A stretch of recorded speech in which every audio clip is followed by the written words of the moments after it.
大家问千万字，大家要和大家做伙来捌一字。现代人食头路坐办公室，一个无注意坐伤过久，就会增加地道痔疮的几率。今仔日要甲大家小解这一字，咱同齐来看到，这是读做疮，疮第一条。读疮这是读鼻音，疮就是皮肤或者是黏膜溃疡生烂粒仔。咱讲是生疮毒，嘛人讲是疮风，也有过疮。生疮了后流落来分液，咱讲是疮热。另外，治疗生疮的药啊，古早讲是疮药。相关的症头，像讲红斑性脓疮，这个文音读做疮，讲到和皮肤病有关系症头，生疮也有痔疮，古早也有一字读做瘻，嘛人读做瘻。带大家做过来小解这两个词。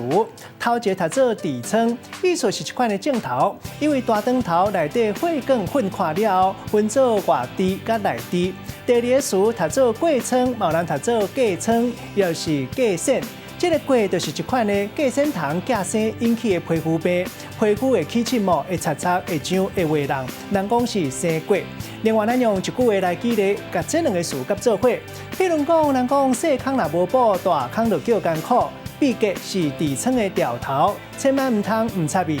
若是讲皮肤有过疮，就要赶紧去医生看，才袂留一个腮好。今仔日小解这一字读做疮，这是鼻音；另外文音读做疮，提供给观众朋友来参考。